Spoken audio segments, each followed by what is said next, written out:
सभी का स्वागत है हमारे चैनल इंजीनियर्स कोच में। आज का जो हमारा टॉपिक है वो है stress strain diagram of mild steel. तो ये आप स्क्रीन पे देख रहे हो ये ग्राफ, जो कि हम लोग प्लॉट करेंगे। कैसे प्लॉट करते हैं वो बताएंगे आपको।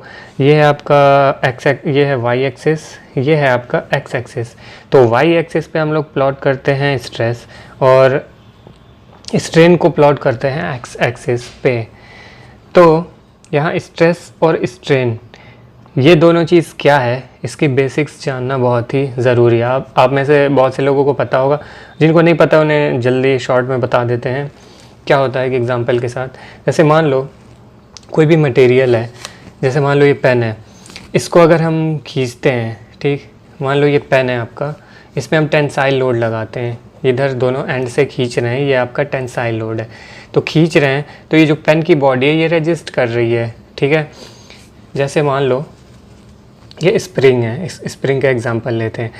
अब इसको हम देखो ऐसे टेंसाइल लोड लगा दिया हमने, ठीक है, लेकिन अब क्या होगा, जो इसका ये इंटरनल रेजिस्टेंस डाल रही है, ठीक है। देखो ये वापस अपने शेप में आना चाह रही है, देखो अपनी वापस शेप में आ गई।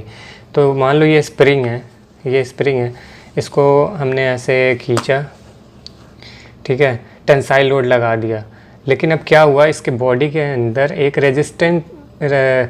रेजिस्टेंस है, इंटरनल रेजिस्टेंट है, जो कि इसे ये ब्रेक होने से रोक रही है, इसे फैलने से रोक रही है।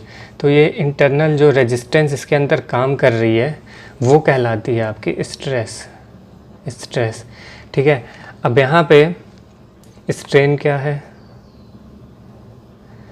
स्ट्रेन वो है जब इस पे हम कोई लोड लगा रहे हैं, ठीक है। अब ये लोड लगने के बाद, अब जो मान लो इसका ये लेंथ ओरिजिनल लेंथ है, ये स्प्रिंग है, चलो स्प्रिंग की यहाँ पे ओरिजिनल लेंथ देखो हमने खींच दी आपको समझाने के लिए, ये ओरिजिनल लेंथ है, ठीक है, ये है ओरिजिनल लेंथ। अब जब इस पे हम लोड लगा रहे हैं तो मान लो ये स्ट्रेच होके फैल गई, ये स्ट्रेच होके इतनी फैल गई, तो अब ये इसकी फाइनल लेंथ हो गई,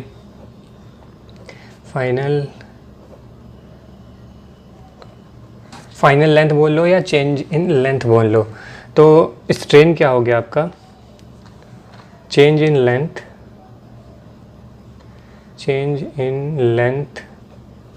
अपॉन ओरिजिनल लेंथ, ठीक है, ये आपका होता है स्ट्रेन। ये जो फाइनल लेंथ है वो चेंज इन लेंथ है। तो स्ट्रेस और स्ट्रेन आपको सिंपल क्लियर पता चल गया, ठीक है। अब बात हम यहाँ पे करेंगे इस डायग्राम की, स्ट्रेस और स्ट्रेन डायग्राम की माइल्ड स्टील के। तो जैसा कि आप इस डायग्राम में देख रहे हो, इस पॉइंट को ले लेते हैं ओ, ठीक है, ओ टू ए एक ये रीज़न हो गया, इसको बी ले लेते हैं, इसको सी ले लेते हैं, ये डी ई एफ, इसको ले लेते हैं जी।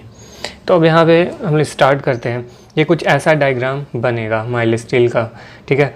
तो अब यहाँ पे मान लो ये O2A जो रीजन है ना, ये इसे कहते हैं लीनियर इलास्टिक जोन। इसे हम यहाँ पे लिखते रहें, लीनियर इलास्टिक जोन। अब इस जोन में क्या होगा, ये जो स्ट्रेस रहेगी, ठीक है, वो डायरेक्टली प्रोपोर्शनल किसके रहेगी, स्ट्रेन की। स्ट्रेस इज़, अब इस रीजन में O2A की बात कर रहे हैं, ठीक है, यहाँ पे इसे लिख रहे हैं O2A। इसमें ये होगा ना, ये लीनियर इलास्टिक जोन है और स्ट्रेस यहाँ पे प्रोपोर्शनल रहेगा स्ट्रेन के। मींस आप मान लो ये माइल्ड स्टील है, अब इस पे आप जितना स्ट्रेस दोगे, ठीक है, उतना इसमें क्या हो रहा है, स्ट्रेन हो रहा है। देखो हमने स्ट्रेस इस पे ऐसे इस पे लोड लगाया, ठीक है, इस पे स्ट्रेस डेवलप हुआ और स्ट्रेन भी डेवलप हुआ, ठीक है। तो इसमें ये रहेगा, stress is directly proportional to strain, कि जितना स्ट्रेस इसमें लग रहा है स्ट्रेन भी उसके प्रोपोर्शनल में उतना हो रहा है।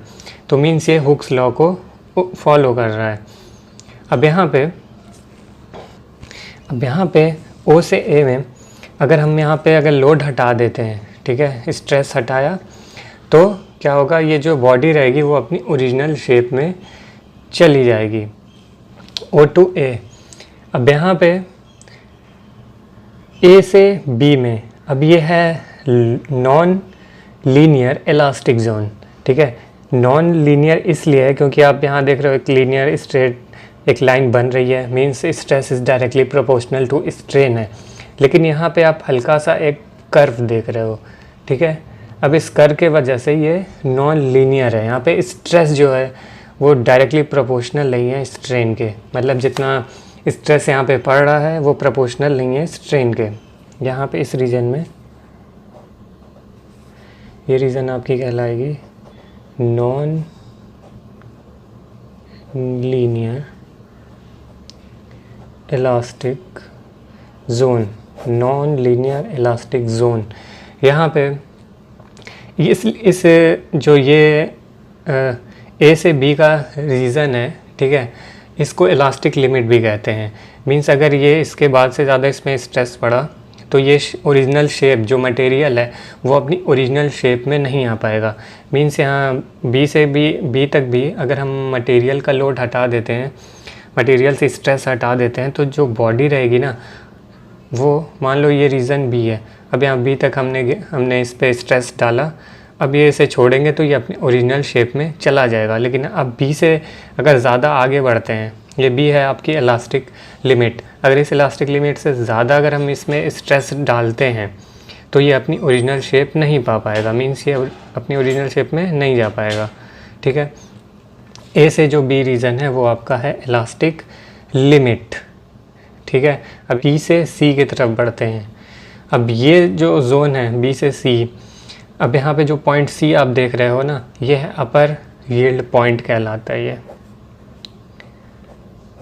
अपर यील्ड पॉइंट।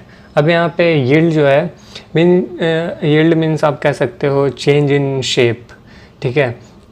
यहाँ पे अगर आप मटेरियल, अगर ये रीज़न बी अगर क्रॉस कर देता है, ठीक है, जो आपका स्ट्रेस है अगर वो बी से क्रॉस होता है, बी से ज़्यादा हो जाता है, तो अब ये, ठीक है, ये अपने शेप में नहीं आ पाएगा। मीन्स अब इस पर अगर स्ट्रेस पड़ता है तो अब ये वापस अपने शेप में, देखो अब नहीं जा पाया ना।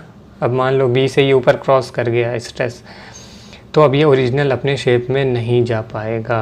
अब ये क्या हो गया, परमानेंटली डिफॉर्म हो गया। अब ये जो पॉइंट सी कहलाता है ये अपर यील्ड पॉइंट कहलाता है, ठीक है। अब इसमें क्या हुआ, मटेरियल अपनी ओरिजिनल जो शेप है वो रिगेन नहीं कर पाया। जैसे ही हम बी से ऊपर बढ़े ये परमानेंटली क्या हुआ, डिफॉर्म हो गया। अब यहाँ जैसे ही हम सी से डी की तरफ बढ़ते हैं, सी टू डी जो है, अब यहाँ पे पॉइंट जो डी आप देख रहे हो ना, ये यहाँ पे पॉइंट डी पे स्ट्रेन क्या है, स्ट्रेन ज़्यादा है, स्ट्रेन ज़्यादा है, स्ट्रेस देखो कम है। स्ट्रेस बस इतना है, स्ट्रेन क्या है, इतना ज़्यादा स्ट्रेन है, ये स्ट्रेस देखो इतना कम है, ठीक है। यहाँ पे स्ट्रेन ज़्यादा देखने को मिल रही है और ये जो डी है ये कहलाता है lower yield point, lower yield point, ठीक है। सी से डी तक पहुँच गए। अब बढ़ते हैं डी से ई की तरफ। अब डी से ई जो है ये आपका है प्लास्टिक जोन, ठीक है, ये क्या है, प्लास्टिक जोन, और ई आपका कहलाता है यील्ड पॉइंट। अब जैसे ही आप इसके आगे बढ़ोगे ई टू एफ की तरफ, यहाँ पे एफ पे देख रहे हो आप, ये मैक्सिमम आपका स्ट्रेस पड़ रहा है। अब जैसे ही आप एफ से आगे बढ़ोगे, अब यहाँ पे ये जो आपका मटेरियल है वो प्लास्टिक हो चुका है। अब अगर इस पर ज़्यादा लोड पड़ेगा, ज़्यादा स्ट्रेस पड़ेगा, तो अब ये ब्रेक हो जाएगा। तो अब यहाँ पे ये आके जो आपका मटेरियल है वो ब्रेक हो जाएगा, ये कहलाता है ब्रेक पॉइंट। क्या कहलाता है, ब्रेक पॉइंट, ठीक है। यहाँ पे ये आपका मैक्सिमम एफ पे मैक्सिमम स्ट्रेस होगा। तो आई थिंक आपको इस लेक्चर से बहुत ही हेल्प मिली होगी। ये लेक्चर आपको अगर पसंद आया तो हमारे चैनल इंजीनियर्स कोच को सब्सक्राइब ज़रूर कर देना और वीडियो को लाइक भी ज़रूर कर देना, बेल आइकन को दबाना, जिससे और भी हमारे आने वाली वीडियोस की नोटिफिकेशन आप तक पहुंचती रहे। तो ओके, मिलते हैं नेक्स्ट वीडियो में। Take care, bye, thank you.